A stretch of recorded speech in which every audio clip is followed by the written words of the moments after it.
डोडो TV.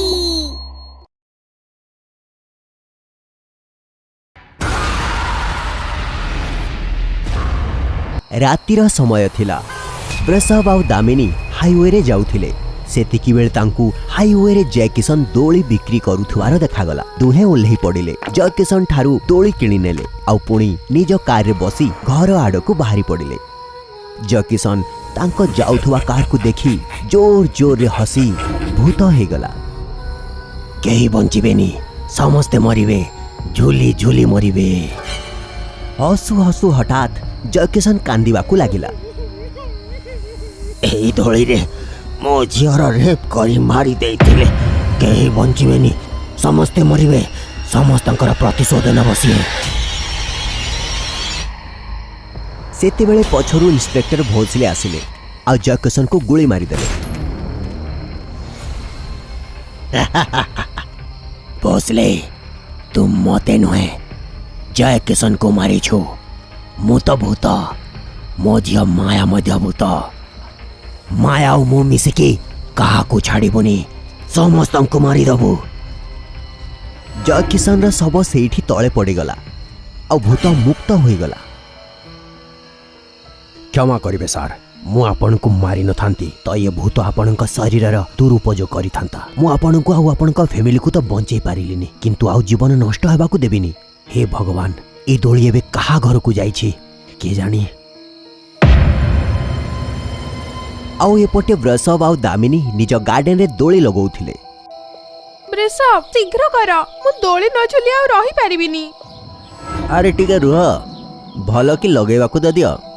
हे गला मो पाली। वृषभ, एटा तो चीटिंग, प्रथमे मते झुलीबार अछि। अरे ये केमिति कथा, दोली मु लगेछि, प्रथमे तो मु ही झुलिबि ना। वृषभ आउ दामिनी मध्यरे झगड़ा चालुथिला। सेतिकी बेले दामिनीर भौणी मोना आसिला। दीदी, जीजू, सरप्राइज। अरे मोना, तू केते बेले आसिलु, खबर भी कलुनी? जदी कहि थांती तो सरप्राइज केमती मिली थांता। कौन सरप्राइज देइछु मो साली? जीजू, डोंट कॉल मी साली, call me Mona. Oh no Mona darling, चल भीतर को जीवा। तीन जन भीतर को चली गले। सेतिकी बेले दोलीटी झुलिबाकू लागिला।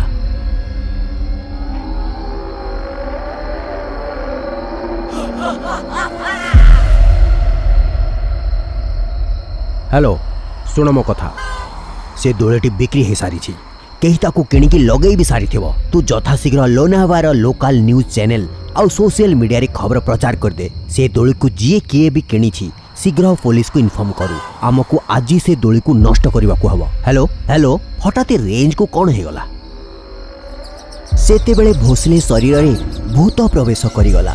भोसलेर व्यवहार बदली गला। वृषभ आउ दामिनी दुहे हॉल रे बसी थिले। मोना डार्लिंग केउठी अछि? तुम मोना डार्लिंग बाहर दोली झुलुची, ताको डार्लिंग कहउछ, मते तो केबे कहनी।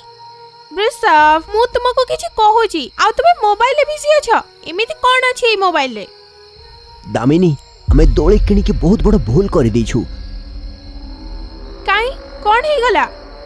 एबे सोशल मीडिया रे पुलिस रो मेसेज फॉरवर्ड हेछि जे ई दोली कारणरू लोनावाला रे 5 जनकर मृत्यु हो जाइछि। कारण ए दोली अभिशप्त। जे भी आकू किणीछि शीघ्र पुलिस को फोन करू। वृषभ, मोना शीघ्र चलो, मोना कोनसी विपद रे अछि। दुहे गार्डन आड़ो को दौड़िले आ देखिले जे भोसले दोली ऊपर बसीछि आ मोना ता कोल रे बसी दोली झुलुछि। मोना पळा सेठू, विपद अछि। मु एबे पुलिस को फोन करूछि। अरे भाई, पुलिस तो सामना रे अछि आ तू पुलिस विषय रे कहूछु? कोन दरकार तते? मोना शीघ्र सेठारू उठी पड़िला आ विकृतिकर शब्द रे कहिला, प्रतिशोध चाहूची, प्रतिशोध। बहुत निर्दयतार सहित मते आ मो बापा को मारी देइथिले। एबे दोली साहाय्य रे आमे समस्त को मारी देबु, काहाकू छाड़िबुनी।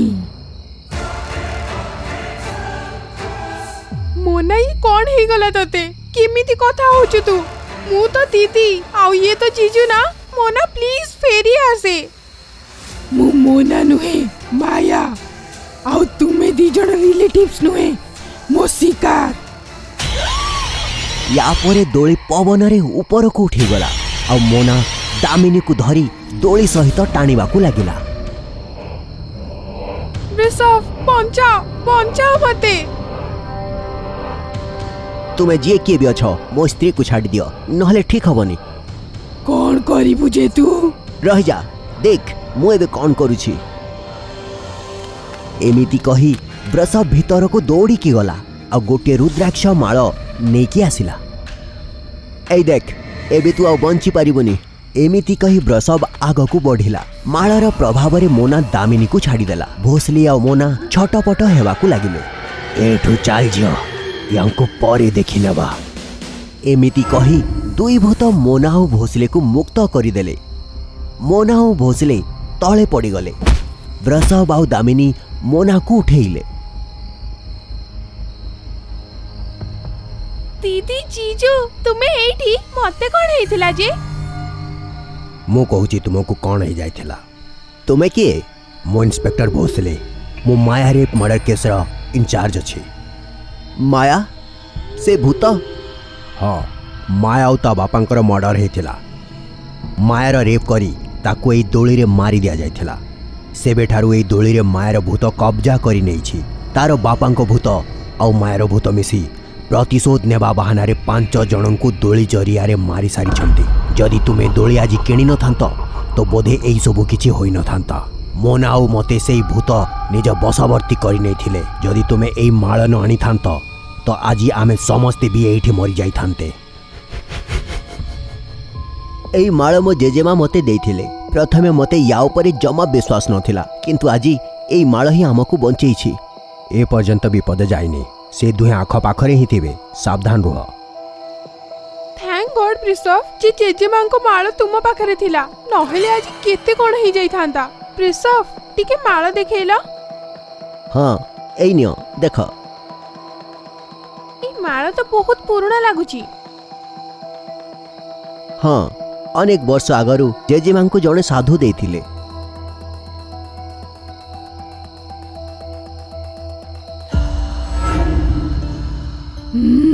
जदि मु एई माळ फोपाड़ी देली तो ये कौन कहूचु दामिनी।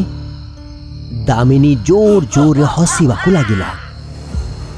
मु दामिनी नुहे माया। हठात वृषभ चमकी पड़िला आउ हसीबाकू लागिला। ए माळ फिंगी दे। दामिनी माळ फिंगी देला आउ हसीबाकू लागिला। ई कोन कले दीदी तू जीजू तुमको कोन ही गला। ओ नो दुहे को भूत बसीभूत करी नहीं छी। पूरा ठीक चिन्हिलो इंस्पेक्टर। तुमे कौन भाबिथिल ई माळ द्वारा तुमे बंची जीव। ई पुराना माळर शक्ति सरी जाइछि। एबे ई माळ हमर किछि करि परिबनी। खाली ये माळ नुहे के भी हमर किछि भी करि परिबनी। समस्ते मरिबे केही बंचिबेनी। पळाओ जीवन बचाओ निजर पळाओ। वृषभ आ दामिनी दुहे परस्पर आड़कू देखि हसीबाकू लागिले। भोसले आ मोना दौड़ी दौड़ी जंगल रे पहुंचिले। मोना थकिकी रहीगला। पास इंस्पेक्टर आज्ञा मु आउ दौड़ी पारिबिनी। मोना दौड़ सिया माने आम पछरे आसु ही थिबे। जंगल रे से माने सहजरे धरी नेबे। एठू शॉर्टकट नै भगवान शिवंक मंदिर सेठी पहुंचिले बंची जीवा। सेते बेले भोसले देखिला जे दोळीटी उड़ी उड़ी आसुछि। सेथिरे मोना और वृषभ भूत हेकी बसिछंती। मोना दौड़ से माने आसी गले। भोसले मोनार हाथ धरी शीघ्र जंगल रास्ता रे दौड़िबाकू लागिला। केही भी बंचिबेनी समस्ते मरिबे। दोली तांकर आहुरी पाखकू आसीगला। वृषभ भोसले को धरी पवन रे उठेई देला। मोना दौड़ रहिबोनी मंदिर सामना रे ही अछि। वृषभ भोसले को कचाड़ी देला। भोसले तळे पड़ीगला आ तार मुंड फाटीगला किंतु मोना रहिलानी। से दौड़ी चली थिला। मोना दौड़ी दौड़ी मंदिर रे पहुंची गला। मंदिरर घंटी मानंकुरु शब्द आसिबाकु लागिला। दोली पाखकु आसिला। वृषभ आउ दामिनी मोना को धरिबा पई हाथ बढ़ेले। सेतिकी बेले सामनारु जणे तांत्रिक वृषभ आउ दामिनी उपरे भस्म छिंची देले आउ दोली तळे पड़ीगला। जय शिव शंभु। तुमे दुहे बाप झियो के जानी केते लोकंकर प्राण नहीं छ। एबे तुमर अंत निश्चित। झियो मंदिर प्रज्वलित दीपक नहीं किया कहीं आमर किछि भी करि पारिबेनी। ओम नमः शिवाय। ओम त्र्यंबकं यजामहे सुगंधिं पुष्टिवर्धनम् उर्वारुकमिव बन्धनात् मृत्युर्मोक्षयममृतात्। ओम स्वाहा ओम स्वाहा ओम स्वाहा। मंत्र पढ़ी निजर चारि पाखरे गोटे अभिमंत्रित चक्र तैयारी करदेले आउ बंची गले। तांत्रिक निज शक्ति द्वारा दुई बाप झियंक उपरे प्रहार कले। आमे तते छाड़ीबोनी। एतिकिरे मोना दीप नहीं मंदिररू आसीगला। झिय शीघ्र ही दीप नहीं से दोली रे निया लगे दे। मोना दोली रे निया लगे देला आ दुहे बाप झिय वृषभ आउ दामिनीर शरीर को छाड़ीदेले। बाप झिय चित्कार कले आ भस्म होईगले। वृषभ आउ दामिनीर चेता फेरी आसिला। बाबा इंस्पेक्टर भोसले मते कहिथिले जे आपण तांकर सहाय्य करूचंती आ सेति पई तांको सहाय्य पई आमे मंदिर आडू को आसीथिलु किंतु रास्ता रे ही इंस्पेक्टर भोसलेंकर हत्या होई गला। तुमे समस्ते बे सुरक्षित। ठाकुर तांको आत्मा को शांति दियंतु। जय शिव शंभु। कौन मु सुंदर। हाँ एबे कौन बाबूजू बचाओ बचाओ। 1980 मसीहार कथा। जापान रो योकोहामा सहर रे रहुथुवा लोकंक जीवन हस खुशी रे बितुथिला। बोधे से समय रे दुनियार सबुठु खुशी सहर मानक भितरे थिबा ए सहर जेते सुंदर थिला सेते एठिकार लोक भी। योकोहामा सहरर छोट घरे 25 वर्षर पिला सिंजो आउ ता मां रहुथिले। सिंजोर बापा नथिले किंतु सेठारे ता मामू रहुथिले। भल थिले। मामू नमस्कार। अरे सिंजो एथर तू बहुत दिन परे आसिलु। नुआ चाकरी मामू छुट्टी मिलेनी। सिंजो ता माँ को बहुत भल पाउथिला आउ केबे एमिति काम करू नथिला जेउथिरे ता माँ दुखी हेबे। वो तो बयस होई गलानी एबे तो तू भलो चाकरी भी पाई गलुनी। भलो झियोटिए देखि बाहा हेई जा। माँ बाहा तो हे जीवी किंतु भल झियो भी तो मिलिबा कथा। सेतेबेले सिंजो पड़ोशीर कांदिबार शब्द आसिला। सिंजो आउ ता माँ बाहर को आसी देखिले। मो पुओ को मारी देले। मो पुओ को ये घर कौन करी थिला। हाय रे मो पुओ। सहरर पुलिस तना घनारे लागिगला। बहुत खोजा खोजी परे मध्य पुलिस को किछि भी मिलिलानी। सुजुका आज ऑफिस रे बहुत काम अछि। मो राती रे डेरी रे आसीबी। तू खाई सोई जबू। ओके नोबिता तुमे ठीक समय रे खाई नबो। नोबिता पूरा दिन ऑफिस रे काम करी सारिला परे जेतेबेले फेरिबा पई राती रे बाहरिला तो राती 11टा ही सारिथिला। नोबिता को टैक्सी वाला ता घर पाखरे निछाटिया रास्ता रे छाड़ी देला। आज्ञा आग गली बहुत सरू। गाड़ी ब्रेक करबा पई बहुत असुविधा हुए। ठीक अछि किछि कथा नाही पाखरे तो अछि मु चाली की पळेबी। नोबिता चाली चाली जिबाकू लागिला। रास्ताटी निछाटिया थिला किंतु नोबिता निजे निजे चाली जाउथिला। तेबे हठात पछरु गोटिए शब्द आसिला। नोबिता जेमिति पछकू बुली देखिला ता पछरे गोटिए छाई थिला। गोटिए परे गोटिए केते मृत्यु परे सहरर लोकंक मनरे एक अन्य प्रकारर भय पशि जाइथिला। राति 8टा परे सड़क निछाटिया आउ मार्केट खाली हो जाउथिला। सहरर कोई भी लोक पाखरे साहस नथिला कि राति 8टा परे घरु बाहरिबो।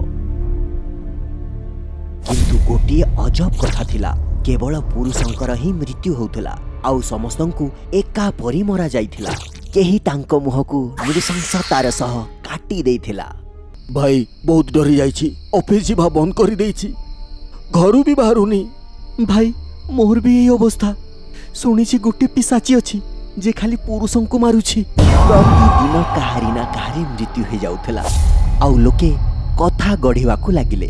କେହି କହୁଥିଲା ପିଶାଚି କରିଛି, କେହି କହୁଥିଲା ଏଲିଏନ୍।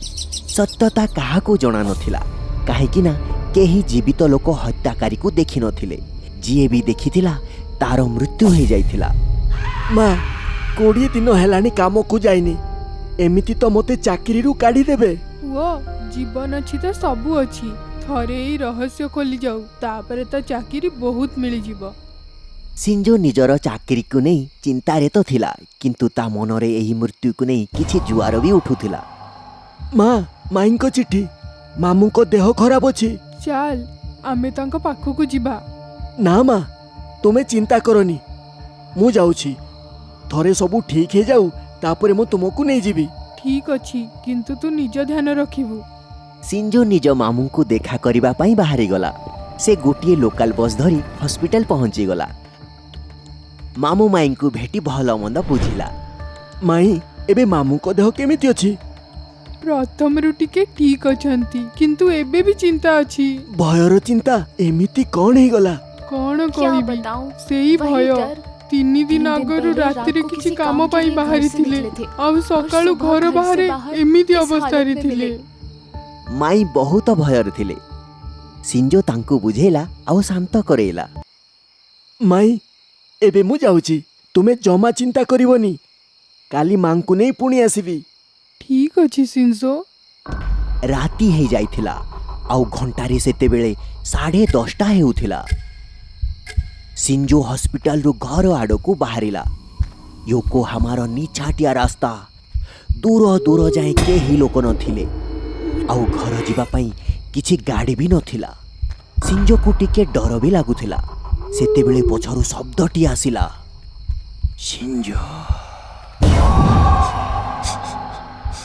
ସେ ବହୁତ ଡରିଗଲା ଆଉ ଶୀଘ୍ର ଶୀଘ୍ର ଦୌଡ଼ିବାକୁ ଲାଗିଲା। ସେତେବେଳେ ତାକୁ ଦୂରରୁ ଗୋଟିଏ ବାଇକ୍ ଆସୁଥିବାର ଦେଖାଗଲା। ସିଞ୍ଜୋ ହାତ ଦେଖେଇ ଲିଫ୍ଟ ମାଗିଲା। ବାଇକ୍ ଆସି ସିଞ୍ଜୋ ପାଖରେ ରହିଗଲା। ମୋତେ ମେଡିସିନ ସ୍କୋୟାର ଯିବାର ଅଛି, ତୁମେ ଯେତେ ଦୂର ଯିବ ମୋତେ ସେଇଠି ଛାଡ଼ିଦିଅ। କୌଣସି ଗାଡ଼ି ନଥିଲା ଯିବାକୁ, ତୁମେ ଠିକ୍ ସମୟରେ ଆସିଗଲ, ନହେଲେ କେମିତି ଯାଇଥାନ୍ତି।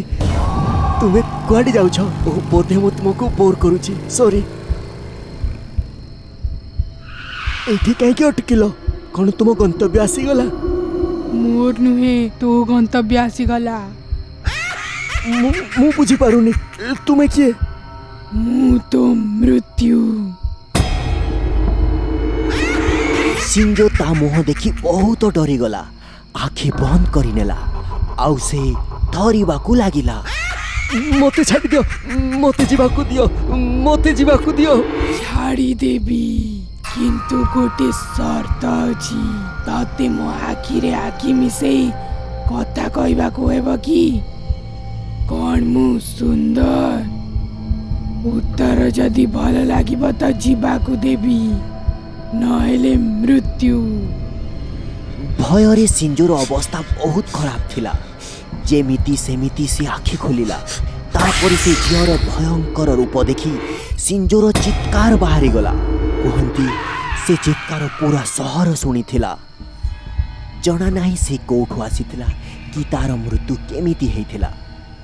ଏବେ କିନ୍ତୁ 2020, ଏବେ ମଧ୍ୟ ୟୋକୋହାମାର ରାସ୍ତାରେ କେବେ କେବେ ସେ ମିଳିଯାଏ ଆଉ ପଚାରେ, କ'ଣ ମୋ ସୁନ୍ଦର? ତେହେରାନ ନାଁରେ ଗୋଟିଏ ସହର ଥିଲା ଆଉ ସେ ସହରର ଠିକ୍ ମଝିରେ ପୋସ୍ ଏରିଆରେ ଗୋଟିଏ ଜାଗା, ଯାହା ବର୍ଷରୁ ସେମିତି ହିଁ ପଡ଼ିଥିଲା। କିନ୍ତୁ ତାକୁ କିଣିବାକୁ କେହି ରାଜି ନଥିଲେ। ଲୋକଙ୍କ ମଝିରେ ଗୋଟିଏ ଗୁଜବ ଥିଲା କି ସେ ଜାଗାରେ କିଛି ତ ରହସ୍ୟମୟ ଅଛି। ପ୍ରାୟ ସେ ଜାଗାରେ ଅଜବ ଅଜବ ଘଟଣା ସବୁ ଘଟୁଥିଲା। ସହରର ଅନ୍ୟ ପାର୍ଶ୍ୱରେ ଅଭୟ ଆଉ ବୈଭବ ନାମକ 2 ସାଙ୍ଗ ରହୁଥିଲେ। ଗୋଟିଏ ବିଲ୍ଡିଂରେ ରହୁଥିଲେ, ଗୋଟିଏ ଅଫିସରେ ହିଁ କାମ କରୁଥିଲେ। ଏକାଠି କାମକୁ ଯାଉଥିଲେ। ଦୁହିଁଙ୍କ ଫ୍ଲାଟ୍ ବି ଏକା ପରି ହିଁ ଥିଲା। ବହୁତ ଭଲ ସାଙ୍ଗ ଥିଲେ 2 ଜଣ। ଆରେ ବୈଭବ, ଆଜିର କାମ ତ ସରିଗଲା, ଘରକୁ ଯାଇ ଚା କପେ ପିଇବା ଚାଲ। ହଁ ନିଶ୍ଚୟ, ଆଜିର ଚା ମୋ ଘରେ। ସବୁକିଛି ବହୁତ ଭଲ ଚାଲିଥିଲା। ଦୁଇ ସାଙ୍ଗ ନିଜ ସେଲେରୀରୁ ଘର ଖର୍ଚ୍ଚ ତୁଲେଇବା ସହ କିଛି ସଞ୍ଚୟ ବି କରୁଥିଲେ। ଭାଇ ଏଇ ଦେଖ, ଆଉ କହ ଜାଗାଟା କେମିତି ଅଛି? ଭଲ ଅଛି ସାଙ୍ଗ। କଣ ଏଠି ଘର କରିବା ପାଇଁ ଭାବିଛୁ? ଆରେ ସାଙ୍ଗ, ଏବେ ତ ଜାଗା କିଣିଛି, ଘର ତିଆରି ପାଇଁ ଟଙ୍କା ବଞ୍ଚିଲା କୋଉଠୁ? କିଛି କଥା ନାହିଁ ସାଙ୍ଗ, ଯେବେ ଟଙ୍କା ଆସିଯିବ ସେତେବେଳେ ବନେଇ ନେବୁ। କିନ୍ତୁ ଏମିତି ଜାଗାରେ ଏତେ ଶସ୍ତା ଜାଗା ମିଳିଯିବା କମ୍ କଥା ନୁହେଁ। ବୈଭବ ତ ଜାଣି ବି ନଥିଲା କି ତାକୁ ସେ ଜାଗା ଏତେ ଶସ୍ତାରେ କେମିତି ମିଳିଗଲା। ଶେଷରେ ଏଇ ଜାଗାଟି ତ ସେଇ ଜାଗା ଯାହାକୁ ବର୍ଷରୁ କେହି ବି କିଣୁନଥିଲେ। ଦୁହେଁ ଜାଗା ଦେଖି ଘରକୁ ଫେରିଲେ। ସବୁକିଛି ପୁଣି ସେମିତି ହିଁ ଚାଲିଲା। ସେ ଘରୁ ଅଫିସ, ଆଉ ଅଫିସରୁ ପୁଣି ଘର। କିଛି ଦିନ ଏମିତି ହିଁ ବିତିଗଲା। ସେଦିନ ରବିବାର ଥିଲା, ତ ବୈଭବ ନିଜ ଜାଗାକୁ ଯିବାର ପ୍ଲାନ୍ କଲା। ଯେମିତି ସେ ସେଠି ପହଞ୍ଚିଲା ତ ନିଜ ଜମିରେ ଗୋଟିଏ ବଡ଼ ଗାତ ଦେଖି ସ୍ତବ୍ଧ ହେଇଗଲା। ଆରେ ଏ ଗାତ ଏଠି କିଏ ଖୋଳିଲା? ବୈଭବ ଚିନ୍ତାରେ ଥିଲା, କିନ୍ତୁ ସେଇଠି କେହି ନଥିଲେ ଯାହାକୁ ସେ ବିଷୟରେ ପଚାରିଥାନ୍ତା। ସେତେବେଳେ ସେ ଗାତରୁ ଗୋଟିଏ ବିକଟାଳିଆ ଶବ୍ଦ ଆସିଲା। ବୈଭବ ହଠାତ୍ ବହୁତ ଉନ୍ନତି କରିନେଲା। ଆଜି ତା ପାଖରେ ବହୁତ ବଡ଼ ଘର, ଗାଡ଼ି, ଚାକର, ଚାକରାଣୀ ସବୁ ଥିଲେ। ଏବେ ସେ ତା ସ୍ତ୍ରୀ ଆଉ ପୁଅ ସହ ରାଜକୀୟ ଜୀବନ ବିତାଉଥିଲା। ଦିନ ବିତି ଚାଲିଥିଲା। ତାକୁ ତା ପୁରୁଣା ସାଙ୍ଗ ଅଭୟ ମନେ ପଡ଼ିଗଲା। ବୈଭବ ଅଭୟକୁ କଲ୍ କଲା। କେମିତି ଅଛୁ ଅଭୟ? ଭଲ। ଆଜି ଏତେ ଦିନ ପରେ ସାଙ୍ଗର ମନେ ପଡୁଛି ନାଇଁ? କ୍ଷମା କର ସାଙ୍ଗ, ତତେ ଆଜି ମୋ ଘର ଆସିବାକୁ ହବ। ତତେ ଦେଖା କରିବାକୁ ବହୁତ ଇଚ୍ଛା ହଉଛି। ଅଭୟ ନିଜ ସାଙ୍ଗ ଘରକୁ ଆସିଲା। ୱାଃ ଭାଇ ବୈଭବ, ତୁ ତ କୋଉ ରାଜାଠୁ କମ୍ ଲାଗୁନୁ। ବହୁତ ଟଙ୍କା କମେଇ ନେଲୁ ତୁ ନାଇଁ? ହଁ ସାଙ୍ଗ, ବାସ୍ ଠାକୁରଙ୍କ କୃପା। କିନ୍ତୁ ଏସବୁ ଏତେ ଶୀଘ୍ର କେମିତି କରିଲୁ ତୁ? ଆରେ ସେସବୁ ତ ପରେ କଥା ହେବା। ପ୍ରଥମେ ମୁଁ ତୋ ପାଇଁ କିଛି ଖାଇବା ବରାଦ କରେ। ଖାଇବା ପିଇବା ସାରି ବୈଭବ ଆଉ ଅଭୟ ଗାର୍ଡେନ ଆଡ଼କୁ ବୁଲିବାକୁ ଗଲେ। ବୁଲୁ ବୁଲୁ ଅଭୟର ଆଖି କୂଅରେ ପଡ଼ିଲା। ଆରେ ବା, ଏଠି ତ ଗୋଟିଏ କୂଅ ବି ଅଛି। ଏହା କହି ସେ କୂଅ ଆଡ଼କୁ ବଢ଼ିଲା, କିନ୍ତୁ ବୈଭବ ତାକୁ ଅଟକାଇ ଦେଲା ଆଉ କଥାକୁ ବଦଳେଇ ଦେଲା। ଅଭୟ, ତୁ ଏତେ ଦିନ ପରେ ଆସିଛୁ, ତତେ କିଛି ଦିନ ଏଇଠି ମୋ ସହିତ ରହିବାକୁ ହବ। କିନ୍ତୁ ସାଙ୍ଗ, ମୋ କାମର କଣ? ମୋତେ ଚାକିରିରୁ କାଢିଦେବେ। ସେସବୁ ମୁଁ କିଛି ଜାଣିନି। ମୋତେ ତ ମୋ ସାଙ୍ଗ ସହିତ ସମୟ କାଟିବାର ଅଛି, ବାସ୍। ଆଚ୍ଛା ଠିକ୍ ଅଛି, ମୁଁ ରହିଯାଉଛି। ତାପରେ ସମସ୍ତେ ଶୋଇବାକୁ ଚାଲିଗଲେ। ରାତି 12ଟା ବାଜିଲା ମାତ୍ରେ ବାହାରୁ କୌଣସି ଏକ ଶବ୍ଦ, କିନ୍ତୁ ବିକଟାଳିଆ ଶବ୍ଦ ଆସିଲା। ଏହା ଶୁଣି ଅଭୟର ନିଦ ଭାଙ୍ଗିଗଲା। ସେ ଝରକା ଖୋଲି ବାହାରକୁ ଦେଖିଲା ତ ଆଶ୍ଚର୍ଯ୍ୟ ହେଇଗଲା। ବୈଭବ ସେ କୂଅ ପାଖରେ ଛିଡ଼ା ଥିଲା। ଏଇ ନେ ତୋର ଆଜିର ଭୋଜନ, ଆଉ ମୋ ପୁରସ୍କାର ମୋତେ ଦେଇଦେ। ତାପରେ ବୈଭବ ଯେମିତି ନିଜ ହାତ ଆଗକୁ ବଢ଼େଇଲା, ତା ହାତରେ ସୁନାର ମୁଦ୍ରା ଆସିଗଲା। ଅଭୟ ଏସବୁ ଦେଖି ଚିନ୍ତାରେ ପଡ଼ିଗଲା। ତାକୁ କିଛି ଜଣା ନଥିଲା ଯେ ଏସବୁ କ'ଣ ହେଉଛି। ବୈଭବ ସେଠାରୁ ଚାଲିଗଲା, କିନ୍ତୁ ଅଭୟ ରାତି ସାରା ଏ ଘଟଣା ବିଷୟରେ ଭାବୁଥିଲା। ତା ପରଦିନ ସକାଳେ ବୈଭବ, ଏ ସବୁ କ'ଣ ଚାଲିଛି? କ'ଣ? ମୁଁ ବୁଝିପାରିଲିନି। କାଲି ରାତିରେ ମୁଁ ତୋତେ କୂଅ ପାଖରେ ଦେଖିଲି, ଆଉ ତୁ ଯାହା କହିଲୁ ସେସବୁ ଶୁଣିଲି ବି। ଏତିକିରେ ଅଭୟକୁ ବୈଭବର କଟା ହାତଟି ଦେଖାଗଲା। କ'ଣ କଲୁ ତୁ? ମୋତେ ସବୁ ଜାଣିବାର ଅଛି, ପ୍ଲିଜ୍ କହ ମୋତେ। ଏସବୁ ସେଇ ଜାଗାରୁ ଆରମ୍ଭ ହେଲା। କିଏ ଅଛ ସେଠି? ତୁ ଡରନି, ମୁଁ ତୋର କିଛି କ୍ଷତି କରିବିନି, କିନ୍ତୁ ତତେ ମାଲାମାଲ କରିଦେବି।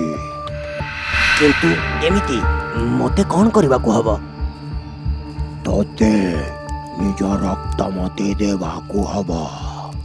କିଛି ବୁନ୍ଦା ରକ୍ତ ଦେଇ ତୁ ଧନୀ ହେଇଯିବୁ। ଭାବିନେ ଲାଭର କଥା। ବାସ୍ ସେବେଠୁ ମୁଁ ତାକୁ ସବୁବେଳେ ରକ୍ତ ଦଉଛି ଆଉ ତା ବଦଳରେ ସେ ମୋତେ ସୁନା। ଅଭୟ ଏଇ ସବୁ ଶୁଣି ଆଶ୍ଚର୍ଯ୍ୟ ହେଇଗଲା। କିନ୍ତୁ ସାଙ୍ଗ ଏବେ ତୋ ପାଖରେ ସବୁ କିଛି ଅଛି, ଏବେ ତ ରକ୍ତ ଦେବା ବନ୍ଦ କରିଦେ। ଇଏ ଏତେ ସହଜ ନୁହେଁ। ହଉ ଛାଡ଼, ମୁଁ କିଛି ଉପାୟ ଖୋଜି ନେବି। ଅଭୟ ସାରା ଦିନ ଏଇ ବିଷୟରେ ଭାବୁଥିଲା, କେମିତି ସେ ନିଜ ସାଙ୍ଗକୁ ଏସବୁରୁ ରକ୍ଷା କରିପାରିବ। ରାତି ହେଇସାରିଥିଲା, ପୁଣି ସେଇଆ ହେଲା। କୂଅରୁ ପୁଣି ସେ ଶବ୍ଦ ଆସିବା ଆରମ୍ଭ ହେଇଗଲା।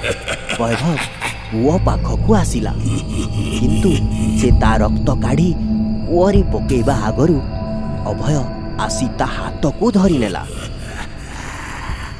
ର ବୈଭବ, ବହୁତ ହେଇଗଲା, ମୁଁ ଏବେ ତୋତେ ସବୁ କରିବାକୁ ଦେବିନି। ଅଭୟ ତୁ ଏଠି କ'ଣ କରୁଛୁ? ଯା ଏଠୁ। ହଁ ମୁଁ ଚାଲିଯିବି, କିନ୍ତୁ ତୋତେ ସାଥିରେ ନେଇକି ଯିବି। ସେ ନାରାଜ ହେଇଯିବ, ଅନର୍ଥ ହେଇଯିବ। କିନ୍ତୁ ଅଭୟ ତା କଥା ଶୁଣିଲାନି ଆଉ ତାକୁ ସେଇଠୁ ଭିତରକୁ ନେଇ ଚାଲିଗଲା। ତୁ ସବୁ ନଷ୍ଟ କରିଦେଲୁ ଅଭୟ, ଏବେ ତା କୋପର ଭାଗି ମୋ ପୁରା ପରିବାରକୁ ସହିବାକୁ ହବ। ତୁ ଚିନ୍ତା କରନି, କିଛି ବି ହବନି। ସେତେବେଳେ ଏକ ଜୋର ଶବ୍ଦ ସହ କବାଟ ଭାଙ୍ଗିଲା ଆଉ ସେଇଠୁ ଗୋଟିଏ ଭୟଙ୍କର ପିଶାଚ ଭିତରକୁ ଆସିଗଲା। ମତେ ଭୋକ ହଉଛି, ରକ୍ତ ଦରକାର, ମତେ ରକ୍ତ। ଆଉ ସେ ବୈଭବର ଛୁଆକୁ ଟାଣି ଟାଣି ନେଇକି ଯାଉଥିଲା। ଏଇ ସବୁ ଦେଖି ଅଭୟ ସେ ପିଶାଚର ପଛରେ ଗୋଡ଼େଇଲା। ସେ ପିଶାଚ ଛୁଆକୁ ନେଇ କୁଏଁ ଯାଉଥିଲା କି ଅଭୟ ସେ କୂଅ ଆଗରେ ଆସି ଛିଡ଼ା ହେଇଗଲା। ମୁଁ ତୋତେ ଛୁଆକୁ ନେବାକୁ ଦେବିନି, ତାକୁ ଛାଡ଼ିଦେ। ଘୁଞ୍ଚି ଯା ମୋ ରାସ୍ତାରୁ, ନହେଲେ ତତେ ବି ଦଣ୍ଡ ମିଳିବ।